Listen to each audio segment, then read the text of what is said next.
What is that one challenge जो आज भी इंडियन फैमिली सिस्टम मतलब जूझते हैं इस चीज से? वन चैलेंज तो एलर्जीज कंडीशन बहुत ज़्यादा बढ़ गई है बच्चों में। एलर्जी की कंडीशन इसलिए भी बढ़ गई है बिकॉज पॉल्यूशन, फिर स्क्रीन टाइम की वजह से बहुत सारी दिक्कतें हो रही है। बिना मोबाइल के, बिना स्क्रीन टाइम के भी आपके बच्चे अच्छी तरह बड़े होंगे, होशियार होंगे और आपसे ज़्यादा कनेक्टेड रहेंगे। That's what we all are seeking in today's world. What would you suggest कि स्क्रीन टाइम कब से बच्चों में शुरू होना चाहिए? 2 साल से अगर नीचे बच्चे हैं तो 0 स्क्रीन टाइम में बोलता हूँ। आप गाना गाते हैं बट इंजेक्शन और बच्चे को पता भी नहीं चलता है। और सबकी अब तो ये एक्सपेक्टेशन रहे कि इमरान सर हर बार गाना गाएंगे। मैं फिर बोलता हूँ मुझे माफ करो, मैं डॉक्टर ही हूँ। और मैं तो इस चीज का फायदा उठाने वाली हूँ। बिल्कुल आप भी बेशक नहीं। लिरिक्स उल्टे पुल्टे जैसे गाने आप गाइए। टुकड़ा चांद का ख्वाबों के तिनकों से चल बनाए आशियां। Very nice. Welcome back to my happy space of किसी ने बताया नहीं, the secret to a happy life. We are back with brand new season of किसी ने बताया नहीं. So please welcome creator of the global icon, Dr.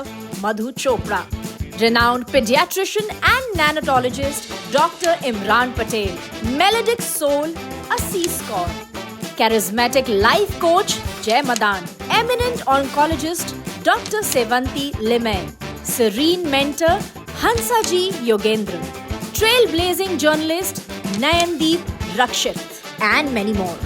One thing that you are very proud of. मैं अपनी favourite हूँ, मुझे ऐसा Praying is an art, and that art you learn only when you surrender. कोई एक ऐसा life जो मुझे इंस्पायर करता है, mister Sanjay Dutt. One secret that you have followed in your own life. Mind body spirit तीनों का ध्यान रखना होगा। Want you to spill the beans. साबुन लगाया, पानी लिया और साबुन धो लिया, उसको बात नहीं बोलते।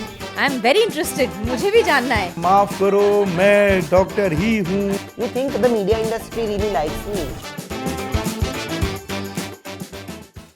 Hi my beautiful people, welcome back to my happy space of किसी ने बताया नहीं, the secret to a happy life, जहाँ पर हम अपने गेस्ट के साथ छोटे छोटे टूल्स और छोटी छोटी प्रैक्टिकल स्टेप्स शेयर करते हैं आप लोगों के साथ to create a healthy lifestyle and which will help us become happy in our day-to-day life. So today we have a distinguished pediatrician and a neonatologist जो कि 12 साल अपनी लाइफ के और अपने टाइम के दे चुके हैं just for child care and their well-being. He has amazing personality और जब मैंने पहली बार उन्हें सोशल मीडिया पे देखा था I was like wow, he is an interesting pediatrician who not only brings smile to the parents but also has a unique way of taking care of children. और यही बात थी कि मुझे उन्हें अपने पॉडकास्ट में लाना ही लाना था and that is his spirit and his attitude that I have enjoyed and I look forward to.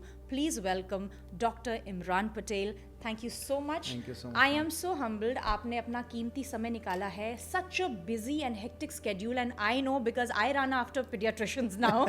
It is like अब कॉल करना है, अब बात करनी है, please be available and I am sure आप तक ऐसे इतने पेरेंट्स हैं जो आपको रोज़ कॉल करते हैं, रोज़ आपके पास आते हैं, रोज़ नई नई प्रॉब्लम्स आपके पास लेकर आते हैं. सो आई एम हम्बल्ड कि आपने समय निकाला and I am so happy कि आज हम ये कॉन्वर्सेशन करेंगे with the kind of vibrant and positive attitude that you have. So thank you. Thank you so much for having me here, and it's a privilege to be part of such an inspiring initiative. Thank you. And I'm very much excited to share my journey and thoughts amongst our listeners. Thank you, doctor. Thank you so much. Doctor, medical student से एक leading paediatrician का सफ़र कैसा रहा? सफ़र तो वहाँ से ही शुरुआत हो गई थी जब हम एक छोटे से गांव में पैदा हुए थे और नॉर्मल मिडिल क्लास फैमिली में, लोअर मिडिल क्लास फैमिली में मेरे पूर्वज सारे जैसे कि मेरे दादा वगैरह सब कुछ दे वर फार्मर्स.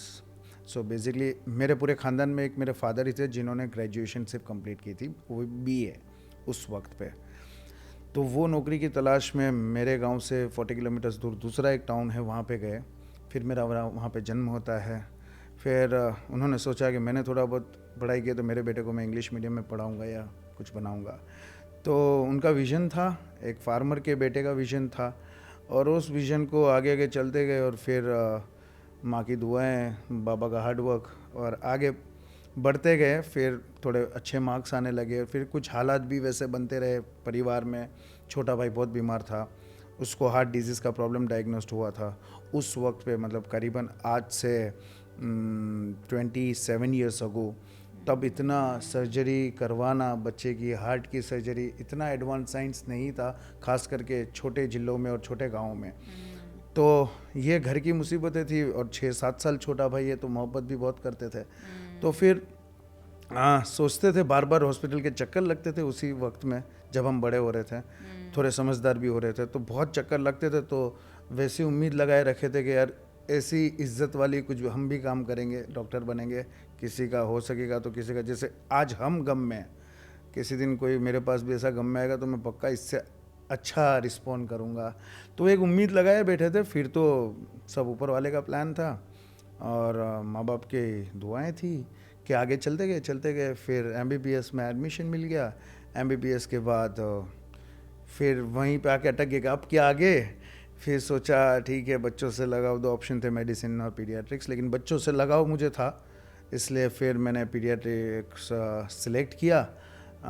क्योंकि ठीक है, मैं अपने काम को एंजॉय कर लेता हूँ। नादान रहते हैं, इनोसेंट क्रिएचर रहते हैं, ना नाम पूछते हैं, ना कितने फॉलोअर्स है पूछते हैं, ना आप क्या कपड़े पहनते हो जज करते हैं। सिर्फ प्यार करता हूँ तो हंसते थे, और एक चॉकलेट में बड़े आसानी से रोते हुए फिर भी मान जाते हैं। तो उनकी ज़्यादा एक्सपेक्टेशन नहीं रहती बच्चों की, ना मुझे जज करते हैं किसी भी तरह, और सिर्फ मैं हंसता हूँ या सीटी मारता हूँ या गाना गाता हूँ या उनकी तरह थोड़ा डांस कर लेता हूँ या जोकर बन जाता हूँ, तो बड़े खुश हो जाते हैं। वो खुश हो जाते हैं तो मेरा भी काम हो जाता है। तो मैं उस मतलब उस फील्ड में फिर एंजॉय करता हूँ अपने काम को। वो तो दिखता है, एटलीस्ट आपके कंटेंट से तो दिखता है कि आप कितना एंजॉय करते हैं, और आप अपने छोटे छोटे पेशेंट्स का कितनी बखूबी से ख्याल रखते हैं। मतलब मेरा बहुत सारी रील्स तो आपकी ऐसी मैं देख के ना मेरा ऐसा दिल इतना सा हो जाता है, मैंने कहा वाह हो। आई मीन अगर डॉक्टर के पास जाने में खुशी हो तो ऐसी खुशी हो। Thank you so much. You are a leading researcher and an educator, and आप जो है ये पीडियाट्रिक केयर के लिए you are shaping the future out of it. Definitely आपने अपनी इंस्पिरेशन और अपनी मोटिवेशन बताई है। What is that one challenge जो आज भी हमारी जो इंडियन फैमिली सिस्टम और बच्चे जो हैं वो आज भी मतलब जूझते हैं इस चीज़ से? वन चैलेंज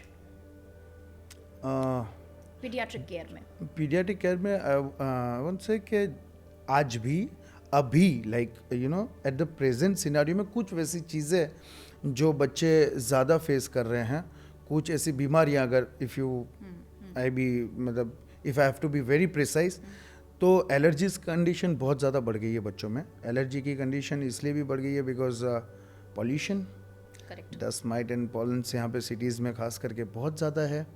ज़्यादा बच्चे एक्सपोज हो रहे हैं। पहले हम लोग इतने अस्थमा के केसेस नहीं देखते थे, लेकिन लास्ट 1 डिकेड से बहुत ज़्यादा देख रहे हैं। और पहले इतनी एलर्जी के इश्यूज़ नहीं होते थे इंडियंस को तो, लेकिन अभी ये सारी चीज़ें बढ़ गई है। फिर स्क्रीन टाइम की वजह से बहुत सारी दिक्कतें हो रही है, बिहेवियरल प्रॉब्लम्स हो रहे हैं बहुत सारी, उससे भी थोड़ा प्रॉब्लम्स, क्योंकि आजकल गैजेट सस्ते हैं, हर किसी के घर में सुविधा है। और कुछ लोग तो मुझे देख के बड़ा ही हैरानगी होती है कि बेडरूम में भी है, डाइनिंग टेबल में भी, वहाँ पे भी एरिया में टीवी है, लिविंग रूम में भी टीवी है, हर जगह टीवी है। तो मतलब आप कहीं पे भी बैठे हो आपको टीवी का एक्सेस है। तो उस वजह से बच्चे इतने ज़्यादा एक्सपोज हो रहे हैं और स्क्रीन टाइम इतना बढ़ गया है, जिसकी वजह से बहुत ज़्यादा दिक्कत हो रही है। उनके कंसंट्रेशन पावर कम हो जाता है और लर्निंग पावर कम हो जाता है। तो ये सारी चीज़ें आजकल के दौर के बच्चों में ज़्यादा है। और दूसरा कि जंक फूड खाने से भी मेजर अभी जो देख रहा हूँ लास्ट 1 डिकेड्स में, दैट इज़ ओबेसिटी। बहुत ज़्यादा इंडियन बच्चों में पहले इतना नहीं था, जो ओबेसिटी का इंसिडेंस है बच्चों में अभी वो बहुत ज़्यादा बढ़ गया है because of sedentary lifestyle and junk foods. Correct. Doctor, I mean, what would you suggest कि screen time कब से बच्चों में शुरू होना चाहिए और कितना होना चाहिए to begin with? 2 साल से अगर नीचे बच्चे हैं तो 0 स्क्रीन टाइम मैं बोलता हूँ। 2 साल से नीचे के बच्चों को। Correct. लेकिन जैसे कि आप यहाँ पे काम करते हो, बच्चे कहीं बाहर है या दादा दादी से बात करनी है, नाना नानी से बात करनी है, तो जो वीडियो कॉलिंग पे थोड़ा बहुत आप फ़ोन दिखा रहे हो या उनको दिखा दिया या उनको देखने की इच्छा हो तो दैट्स ओके। अदरवाइज 2 साल के नीचे को आपको ना टीवी, ना फ़ोन, ना कोई भी गैजेट्स देना ही नहीं चाहिए। 2 से 6 साल के बच्चों में मिनिमम या मैक्सिमम आई वुड से 1 आवर, 1 hour? हाँ 30 minutes to 1 hour in a day, in a entire day, कि उन्होंने कोई 10-15 मिनट्स का देख लिया, फिर 10-15 मिनट्स का देख लिया, वैसा करके। लेकिन उससे ज़्यादा तो बढ़ना नहीं चाहिए स्क्रीन टाइम, क्योंकि और उसमें सब आ गया, वीडियो गेम्स, सब कुछ। सिर्फ आजकल तो बच्चे अपने आप ही फ़ोन का लॉक वो खोल के पूरा यूट्यूब में सब कुछ, और वो हम कंट्रोल नहीं कर सकते ना कि क्या यूट्यूब में आ रहा है, Absolutely. क्या शॉर्ट्स देख रहे हैं तो क्या आ रहे हैं, उनकी एज के हिसाब से क्या सही है कि नहीं है। क्योंकि बहुत सारे बच्चों को मैं देखता हूँ कि वो इमिटेट करते हैं कि मैं स्पाइडरमैन हूँ, मैं सुपरमैन हूँ, ठीक है, और वो कूदते रहते हैं इधर से उधर। तो ये सारी चीज़ें देख के वो वही फीड होता है उनके ब्रेन में। तो 2 से 6 साल के बच्चों को लेस देन 1 आवर, जितना कम करो वो बेहतर ही है आपके बच्चों के लिए, क्योंकि उतना ज़्यादा वो फिजिकल एक्टिविटी में और आउटडोर एक्टिविटीज़ में ध्यान देंगे। 6 साल के ऊपर के बच्चों को भी उससे ज़्यादा नहीं देना चाहिए, लेकिन उनकी जो नॉर्मल स्टडी का टाइम है या स्लीपिंग आवर्स है या ये सब डिस्टर्ब नहीं होने चाहिए। तो ये चीज़ का ध्यान रखना है। और स्क्रीन टाइम यस अभी नीड ऑफ एन आवर है कि हमें संभल जाना चाहिए और हमारे बच्चे को गैजेट से दूर रखना चाहिए।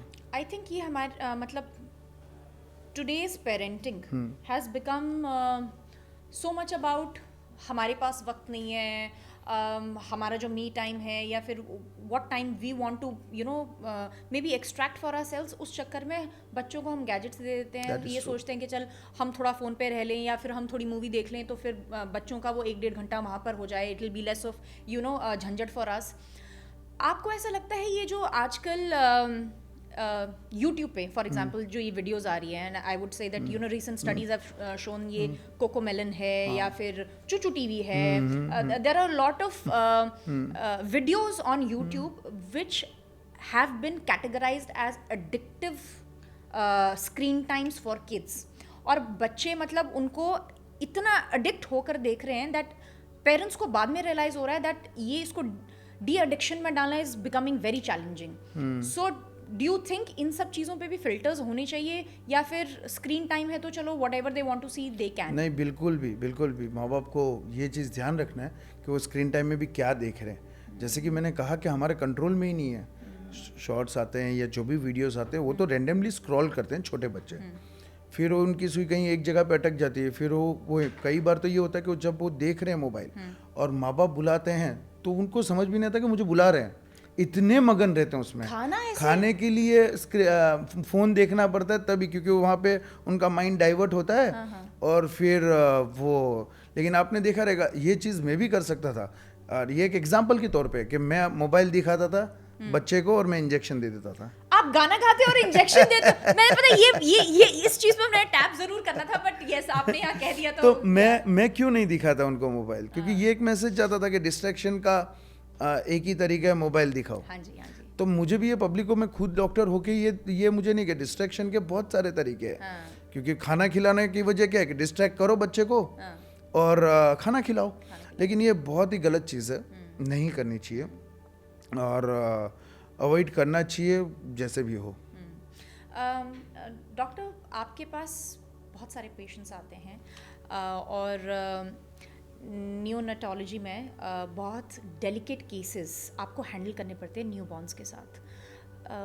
कुछ एक of course not incidents I would से, कुछ एक केसेस आपके पास ऐसे आए हैं जिन्होंने मतलब वो the case has left a deep impact on you, and if you can share. बहुत सारे, ये 12-13 साल की जीवन में लास्ट पीडियाट्रिक में जब से बच्चों का काम कर रहे हैं, तो वैसे बहुत सारे केसेस आ रहे हैं कि जिसमें एक केस को पकड़ना, कोई ना कोई केसेस, कोई ना कोई केस हमें कुछ ना कुछ सिखा के जाता है और चैलेंजिंग रहता है। बहुत सारे मायूसी भी कई कबार होती है कि नहीं बचा पाए और हंसते खेलते बच्चे को डेंगू हो गया या वैसा, या तो बहुत सारा थोड़ा इमोशनल बर्डन रहता है।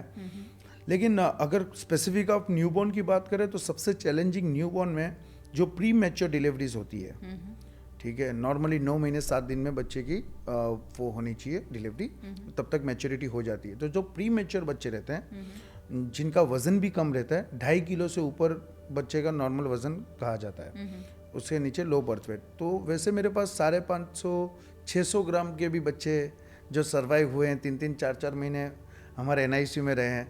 तो उनमें बहुत सारे चैलेंजेस आते हैं क्योंकि हर चीज़ प्री मैच्योर है, हर ऑर्गन प्री मैच्योर है, स्किन से लेके आँखों से लेके लंग्स से लेके सब कुछ, ज़ीरो इम्यूनिटी, कुछ नहीं, मतलब इन्फेक्शन लगने के चांसेस बहुत ज़्यादा इनको रहते हैं, इतने डेलिकेट रहते हैं कि उनको संभालना ये बहुत बड़ा चैलेंज रहता है। और तभी ये भी रियलाइज़ होता है एज अ डॉक्टर कि यार माँ के पेट में कुदरत कैसे संभाल लेता है ये सब चीज़ें।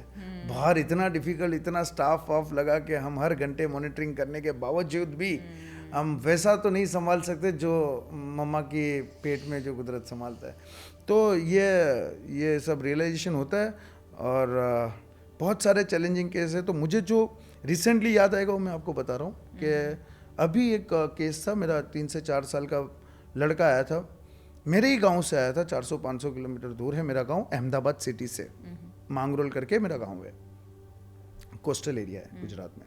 वहाँ से एक बच्चा आया, हंसता खेलता था, बुखार आया और बस 1-2 दिन में इतना सीरियस हो गया कि वो पहले वहाँ से 80 किलोमीटर दूर एक जगह पे गए, उन्होंने आगे और भेज दिया, फिर वहाँ से बोला और अहमदाबाद आप लेके जाओ। फिर वो लोग आए, जब मैंने बच्चे की कंडीशन देखी तो उसको नाक से ब्लीडिंग हो रही है, बच्चा बेहोश हो रहा है, लीवर काम नहीं कर रहा है, उसको लंग्स में से ब्लीडिंग हो रही है, लीवर कंप्लीटली शट डाउन था। तो ये सारी चीज़ें था, जब मल्टी ऑर्गन डिसफंक्शन होता है तो, और हंसता खेलता 2-3 दिन में बच्चा, तो और वेंटिलेटर पे आपको डालना पड़ता है और हर जगह से अनकंट्रोल इनसाइड की ब्लीडिंग जब होती है उसको कंट्रोल करना बहुत डिफिकल्ट हो जाता है, इट्स नॉट ईजी। तो ये सब चीज़ें जब मैं देखता हूँ तो मैं भी सोचता हूँ और मैं पेरेंट्स को भी काउंसलिंग करता हूँ बड़े ही जैसे फैमिली मेम्बर की तरह कि अगर मुझे वक्त मिल गया, अगर ऊपर वाले ने वक्त दे दिया, मैं अपनी पूरी कोशिश करूँगा 100%, लेकिन अगर वक्त मिल जाता है तो बच्चा आ जाएगा बाहर। और वो बच्चा 9th डे पे अपने घर पे गया और मतलब उसका लीवर बिल्कुल काम नहीं कर रहा था, लंग्स में जहाँ पे सिर्फ एयर जानी चाहिए वहाँ पे ब्लड है, आपके पेट में से ब्लीडिंग हो रही है, एक इन्फेक्शन में इतना सब कुछ हो गया। सो ये मिरेकल था और मेहनत हमारी सफल गई कि तो ये सब मोटिवेट करते, जो मुझे इसमें मज़ा आता ना वो चीज़ में वो और किसी कोई भी चीज़ में नहीं आता, क्योंकि माँ बाप जो उम्मीद छोड़ देते हैं, हर कोई उम्मीद छोड़ देता है। एक जगह माँ रो रही है क्योंकि यार 3-4 साल बच्चे को बड़ा किया, खेलता है और वो जान निकल जाती है हमारी, अगर उसको थोड़ी चोट भी लग जाए तो और वो ऐसी कंडीशन में एक मदर भी देखती है अपने बच्चे को, कल खेल रहा था आज ये बेहोश पड़ा है, हर जगह से ब्लीडिंग हो रही है। तो ऐसे जब बच्चे बाहर निकलते हैं मेरे लिए तो हमेशा मुझे हिम्मत मिलती है और बहुत ज़्यादा खुशी मिलती है और मज़ा आ जाता है। मतलब तब मुझे ऐसा, मेरा जितने भी स्ट्रगल के ईयर्स रहे, जितने भी मैंने हॉस्टलों में दिन निकाले हैं, जितने भी मैंने ठंडे टिफ़िन खाए हैं, जितने भी मैंने रातों की नींद खराब की है, वो सब वसूल हो जाती है जब ऐसे बच्चे जाते हैं घर पे। Wonderful doctor, wonderful. I am sure आपका हमेशा एक इमोशनल कनेक्ट अपने पेशेंट के साथ बनता होगा और वो आपकी लाइफ को कहीं ना कहीं छूता भी होगा, इम्पैक्ट करता होगा, कोई ना कोई मेमोरी छोड़कर जाता होगा। How difficult it is to bring back that balance in your own life and say कि यार डिटैचमेंट प्रैक्टिस करना भी बहुत ज़रूरी है, वरना तो आपके पास ये केसेस आए दिन आते हैं, तो आपके लिए तो इमोशनली बहुत ज़्यादा हैवी और बैगेज बन जाता होगा ये। जैसे मैम ये चीज़ ऐसी है कि आपको फिर आदत हो जाती है, लेकिन आपका emotional investment towards your patients वो सब इंडिविजुअल पे डिपेंड करता है कि सबकी अलग अलग पर्सनैलिटी है हर एक डॉक्टर की। लेकिन कुछ हद तक मेरी थोड़ी अलग पर्सनैलिटी है, सबकी अलग रहती है, तो मेरी अलग होना कोई बड़ी बात नहीं है, लेकिन मेरी थोड़ा वैसा है कि मैं किसी के दुख को थोड़ा समझ सकता हूँ, मुझे लगता है, क्योंकि मैं भी उस फेज से बचपन में गुजरा हूँ। तो एकदम रोबोट की तरह मैं काम नहीं करता हूँ। तो कोई भी माँ बहन बेटी कोई भी ऐसा अपना दुख जताते हैं तो मैं पूरी कोशिश करता हूँ संभालने की, लेकिन सेम टाइम पे मैं अपना जो प्रोफेशन डॉक्टरी का है उसको मिक्सअप नहीं होने देता हूँ। वो मुझे वो लाइन मेरी बड़ी क्लियर है। अगर कोई भी बच्चा इमरजेंसी में, अभी यही बच्चा आ गया, अभी मैं रोते बैठूंगा, अरे इसका 3 साल का बच्चा था बेचारा, कल खेल रहा था, कल स्कूल गया था, ऐसा आज तो देखो। वो माँ बाप का सोचना सर, लेकिन उस वक्त पे मैं ये नहीं सोचता। उस वक्त पे उसको क्या ट्रीटमेंट करता है, वो जो तुम्हारा प्रेजेंस ऑफ माइंड है एक कोई भी पीडियाट्रिशियन या इंटेंसिविस्ट के लिए ये बहुत ज़रूरी है। आपकी टाइमिंग कि इमरजेंसी में आप दिमाग चला रहा, आपको किताब का ज्ञान इतना सारा हो, बुक्स नॉलेज आपको इतना सारा हो, डजेंट मैटर अगर मैं इम्प्लीमेंट नहीं कर रहा हूँ तो। वंडरफुल। अगर मैं सही वक्त पे मुझे देखना है, वो जो मेरी गोल्डन मिनट्स वगैरह रहती है कि मुझे क्या करना है, अभी क्या है, तो मैं इसकी जान बचा सकता हूँ, ऊपर वाला बचाता है। लेकिन अगर मैं सही वक्त पे मैंने वो तीर मार दिया, बोलते हैं ना, तो काफ़ी केसेस को बचा सकते हैं। तो तब मैं इमोशंस नहीं सोचता। लेकिन जब मैं काउंसलिंग करता हूँ, जब मैं उस पेरेंट्स को फिर मिलता हूँ मेरा काम करने के बाद, या पूरे दिन में क्या हुआ बच्चे के साथ, तब मैं जब उनके सामने बैठता हूँ, उनकी सुनता हूँ, उनकी आंखें देखता हूँ कि भाई थोड़ी गीली आंखें हैं, डरे हुए हैं। कई मदर्स तो शिवर बेचारे करते हैं, कैसा है बताओ, मतलब जल्दी बताओ। तो बिल्कुल मैं समझ सकता हूँ उनकी बात। और उसी एंगल में मैं बहुत ही पॉजिटिव रह के, जबकि मेरा दिल में मुझे पता रहता है कि यार बहुत डिफिकल्ट है केस बचना बाय बुक्स, लेकिन हर चीज़ बाय बुक्स नहीं होती। तो मैं उनको बोलता हूँ, अरे आप फिक्र ना करो यार, हो जाएगा, हम पूरी मेहनत अब करेंगे बेटा, आप ऊपर वाले पे विश्वास रखो, करेंगे, क्यों नहीं करेंगे। हम पॉजिटिव रहें, आप पॉजिटिव रहो, आपको पॉजिटिव रिजल्ट मिलेगा। तो मुझे आज तक दिक्कत नहीं है कि मेरे इमरजेंसी पेशेंट्स में कोई भी रिलेटिव्स या वैसे उन्होंने मुझे मतलब वो नाराज़ हो गए मुझसे, या वैसा डॉक्टरी की होता है डेली यार, कोई ना कोई, क्योंकि उनके टाइम पे उन पेरेंट्स के इमोशंस है, तो वो अपना गुस्सा निकाल सकते हैं, उनकी एक्सपेक्टेशन अलग रहेगी जो प्रैक्टिकल नहीं रहती, फिर भी रहती है माँ बाप की। लेकिन मेरे साथ वैसा नहीं हुआ है। लोग समझते हैं कि ये एक फैमिली मेम्बर की तरह मेहनत करता था, और बहुत मेहनत किया, फिर भी हमारी किस्मत या वैसा वगैरह। और जब बच्चे वो घर जाते हैं और उनके दादी या उनके मम्मा या सब लोग आके बोलते रहे सर, तो बहुत अच्छा लगता है मुझे। बहुत रिवॉर्डिंग है। तो आपकी बातों से लगता है that you have a lot of faith. So do you believe that God exists? मुझे yes, I do believe. And जितने भी डॉक्टर्स होंगे, डॉक्टर्स ने जितने मिरेकल्स देखे रहेंगे ना अपने जीवन में, उतना किसी ने नहीं देखा रहेगा। I am sure, yes. Doctor ने जितने मिरेकल्स देखे हैं, तो ये क्यों मिरेकल्स हो रहे हैं, साइंस कुछ हद तक ही एक्सप्लेन सब कुछ नहीं कर सकता।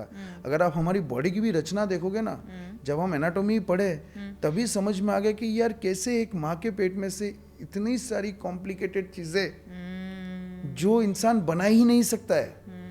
और अभी तो और स्टडी और नई बीमारियां चलती रहती है। छोटे सेल्स लेवल पे इतना बड़ा काम हो रहा है, मेटाबॉलिज्म का, इतने सारे एंजाइम्स ये कहाँ से बन रहे हैं, लीवर से बन रहे हैं, हर चीज़ इतनी बैलेंस तरीके से कुदरत ने बनाई है। और जैसे कि कोई हार्ट ऑपरेशन भी है, तो हर डॉक्टर को पता है कि भाई हम तो काम करेंगे ही, हमारी प्रैक्टिस है, लेकिन उनको भी पता है कि यार ऊपर वाले हमारा साथ देना, हम सिर्फ जरिया है। तो फेथ मुझे लगता है हर डॉक्टर को होगा, क्योंकि उनको मालूम है कि हम दवाइयाँ कर सकते हैं, हम इंजेक्शंस दे सकते हैं, हम सब कुछ प्रोवाइड कर सकते हैं। फिर उसकी बॉडी में वो किस तरह से एक्ट करता है, हर एक बॉडी डिफरेंट है। सो वो किस तरह से एक्ट करता है, कैसा हमें रिजल्ट मिलता है, उस पर तो हम सब विश्वास रखते हैं कि आप किसी भी फॉर्म में कोई, सबके धर्म अलग अलग में कोई भी नाम दे सकते हैं, लेकिन है कुदरती शक्ति जो पूरे यूनिवर्स को कंट्रोल करती है। क्योंकि हमारे प्लानिंग के हिसाब से कुछ नहीं होता है। और मैंने नहीं सोचा था कि मैडम आपके सामने भी बैठूंगा। नहीं डॉक्टर, आई मीन आपकी बातें सुनकर it is so refreshing to even understand कि यार doctors have such a all encompassing view of life, और बहुत अच्छा लगता है। तो यस मैडम, हमारे दिन, मैंने बोला ना, ये लड़का जो अभी रिसेंटली मैंने किस्सा सुना है, उसमें अगर डॉक्टरी लेवल पे हम लोग मीटिंग कर रहे थे और हम लोग बैठ रहे थे, हमें पता था कि यार 12 घंटे नहीं निकलेंगे। अगर प्रैक्टिकल पॉइंट ऑफ व्यू से, जब उसके रिपोर्ट्स इतने गंदे थे कि 12 घंटे नहीं निकलेंगे ये बच्चे के, क्योंकि अनकंट्रोल ब्लीडिंग हो रहा था। इंटरनल ब्लीडिंग कैसे रोके, सब ब्लड प्रोडक्ट्स तो दे रहे थे। लेकिन देखो अभी उसकी किस्मत, वो बच्चे ने हमको वक्त दिया कि ठीक है अभी भी लड़ लो, वक्त दिया, और ऊपर वाले ने कमाल कर दिया। तो और बच्चा हंसता खेलता माँ की गोद में गया, लेके आए थे स्ट्रेचर पे, माँ की गोद में 9th डे पे जाता है। आप सोचो 500 ग्राम का बच्चा जब वो बड़ा हो जाता है, मेरे सामने 6 महीने का होकर बैठता है, और मैं देखता हूँ कि मेरे पाम की साइज से भी कम का ये था जब हम इसको लेके आए थे। इसकी चमड़ी इतनी पतली थी कि शायद हम अगर पकड़ ले छू ले तो निकल जाती थी, इतनी डेलिकेट प्री मैच।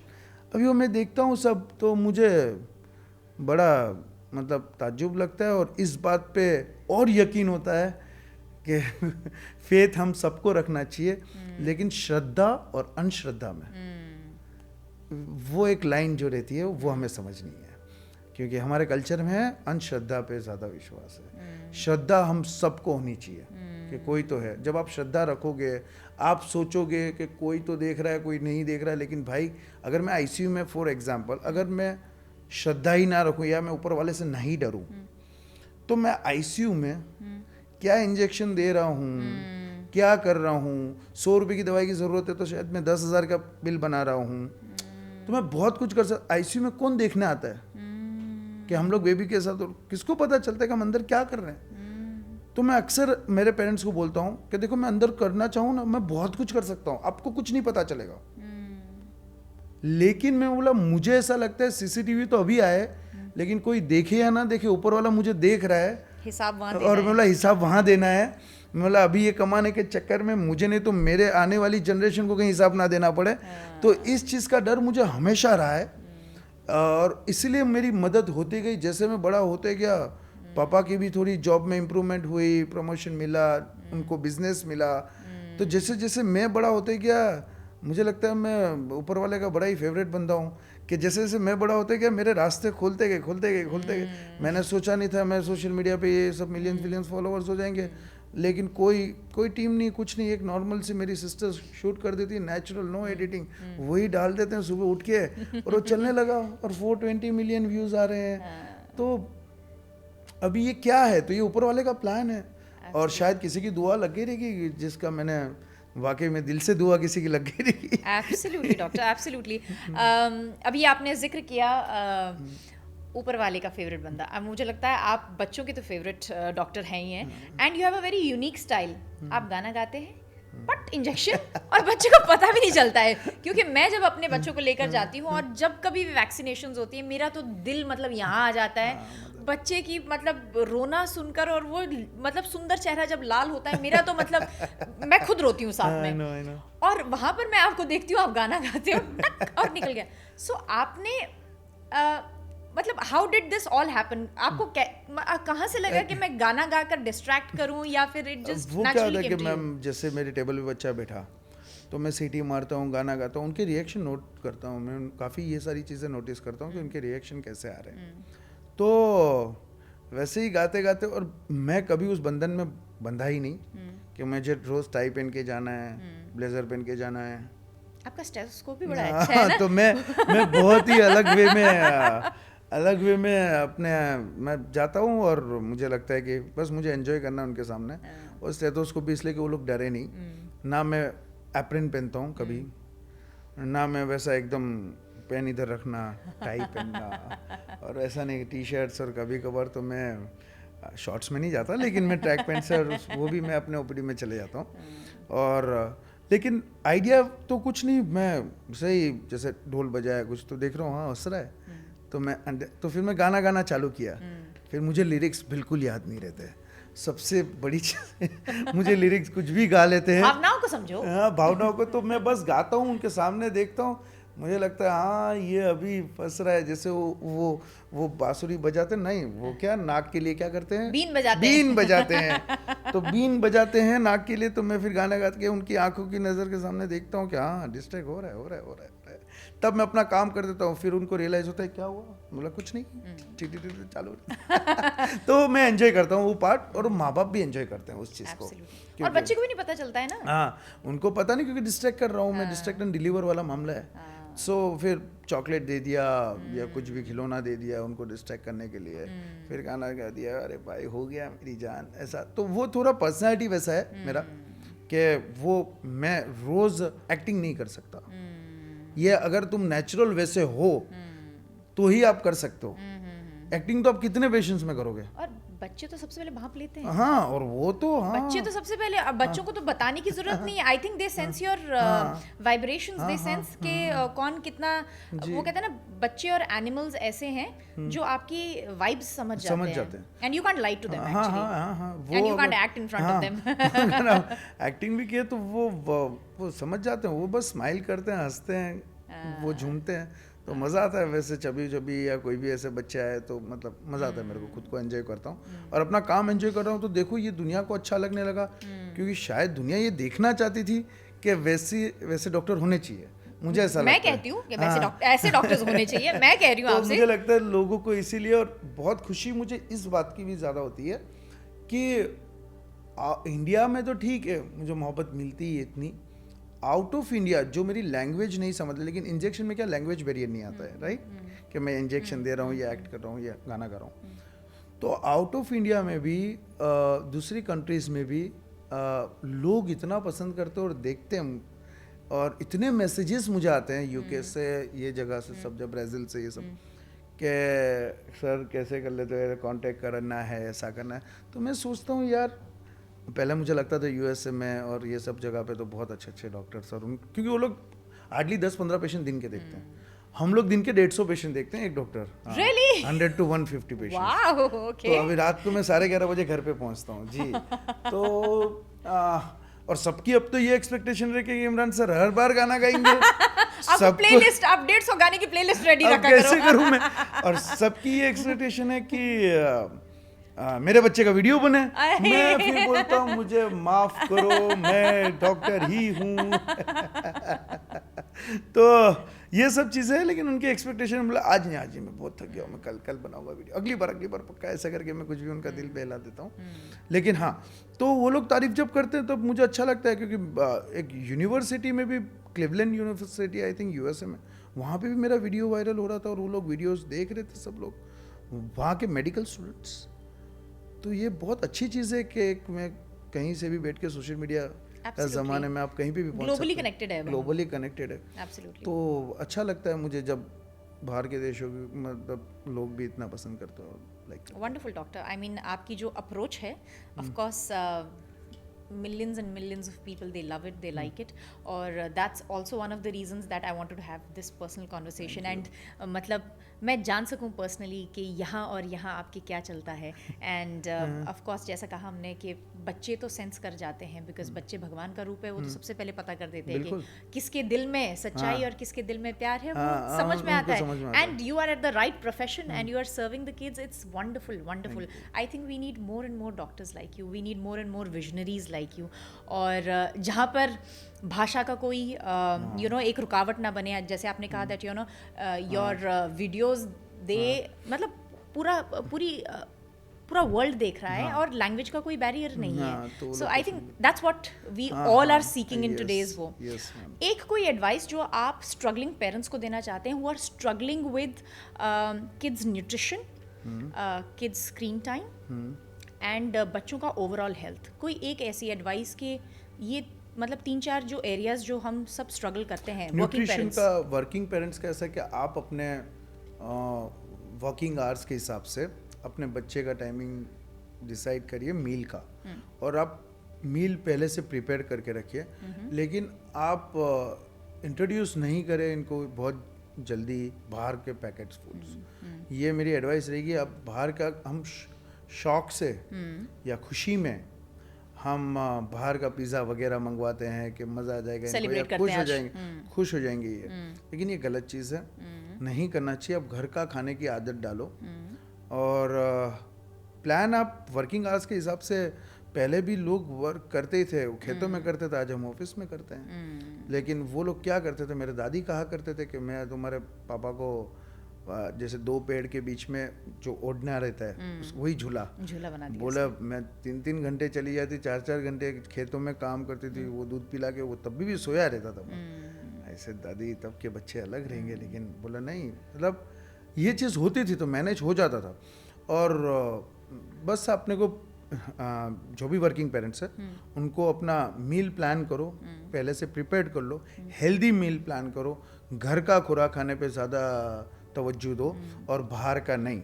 और स्क्रीन टाइम का तो जैसे मैंने हमारी डिस्कशन हो गई कि स्क्रीन टाइम जितना भी, मैं समझ सकता हूँ कि मदर्स भी क्या करेंगे, उनको घर का भी काम करना है, सबके पास इतनी सहूलियत नहीं रहती कि उनके पास हेल्प करने वाले लोग हैं। लेकिन फिर भी इंडिया में बहुत हद तक तो जॉइंट फैमिली में हम लोग सब लोग रहते हैं, तो हमें एक वो अच्छी चीज़ है। सपोर्ट सिस्टम मिल जाता है। सपोर्ट सिस्टम इंडियन कल्चर में ही ये बहुत अच्छी सिस्टम है कि नाना नानी दादा दादी कोई ना कोई तो फैमिली में रहता ही है कि हमें हेल्प के लिए मिल जाता है। तो ये बहुत अच्छी चीज़ है। लेकिन आप टाइम दे अपने बच्चों को, बाहर फिजिकल एक्टिविटीज़ में ज़्यादा उनको इन्वॉल्व रखें और दूर रखे मोबाइल से यार। और मैं समझ सकता हूँ बहुत परेशान होंगे, आपको खाना बनाना है, वो बहुत रो रहा है, जिद कर रहा है, आप बोले यार प्लीज़ यार, मतलब अभी इसको आधा घंटा मैं कुछ दे दूँ। लेकिन जब मोबाइल्स नहीं थे तभी भी तो हम बड़े हो गए ना। तो और अच्छे बड़े हो गए। तो जब मोबाइल नहीं थे तभी हमारी मम्मा, जैसे मेरी मम्मा को मुझे याद है, वो खाना भी खुद बनाती थी, कपड़े भी खुद धोती थी, बर्तन भी खुद साफ करती थी, घर की साफ सफाई। मेरे पापा का सुबह में टिफिन 6:30 बजे, और हम 2 भाई और 2 बहन हैं। तो मेरी मम्मा ने कैसे कर लिया, क्योंकि उनके पास और कोई चॉइस ही नहीं था, ऑप्शंस ही नहीं थे। और ऐसे दिमाग में आता ही नहीं था कि कैसे ये 4 बच्चों को फिर स्कूल में भी भेजना, सबके अलग अलग टाइमिंग के हिसाब से। हाँ, उनको हमको मतलब पढ़ाई नहीं करवाती थी वो, इतना वक्त नहीं देता था क्योंकि खुद ही वो घरों के कामों में और हमारे कामों में घर का काम itself बहुत ज़्यादा बहुत काम होता है। हाँ, तो घर का काम, खाना बनाओ, अरे मार्केट भी खुद जाओ, मतलब आप अकेले ही कर रहे हो। क्योंकि हम लोग जॉब करने पापा गए थे बाहर, तो कोई नहीं था साथ में, तो सब कुछ अकेले मम्मा करते थे। आज मैं सोचता हूँ कि यार तब, अब फिर भी बड़े हो गए हैं। और तो वैसा नहीं है कि मोबाइल आप बच्चों को दोगे तो ही आपके बच्चे बड़े और होंगे। बिना मोबाइल के, बिना स्क्रीन टाइप के भी आपके बच्चे अच्छी तरह बड़े होंगे, होशियार होंगे और आपसे ज़्यादा कनेक्टेड रहेंगे। टीवी, वरना तो उनकी पहली मोहब्बत टीवी हो जाएगी। और देखो मैं किसके सामने बोल रहा हूँ, टेलीविजन एक्ट्रेस के सामने बोल रहा हूँ। मैं खुद घर पे ये अप्लाई करती हूँ चीज, बच्चों के लिए स्क्रीन टाइम 0 स्क्रीन टाइम। लेकिन मैं सारी दादी नानी सबको बोलता हूँ आप लोग देख लीजिए इनके शोज वगैरह, लेकिन आप अपने छोटे बच्चों को मत दिखाइए। वो तो मैं खुद बोलती हूँ, प्लीज टीवी से, प्लीज फोन स्क्रीन से दूर रखो अपने बच्चों को। और मैं तो जितनी कोशिश हो सकती है, मैं अपनी तरफ से पर्सनली बहुत कोशिश करती हूँ मेरी बेटियों को कोई भी एक्सपोजर ना मिले, जितना हो सके उतना तो हम प्रोवाइड कर सकते हैं। That's definitely our effort. So thank you so much doctor, आपने समय निकाला। We had like a lovely conversation.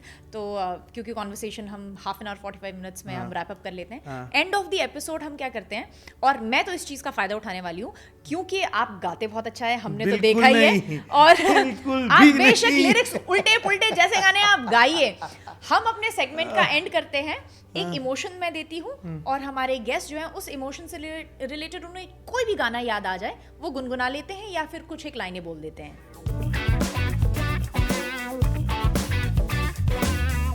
पहला इमोशन है हैप्पीनेस। उससे क्या आपको, कौन सा गाना आपको याद आता है खुशी से?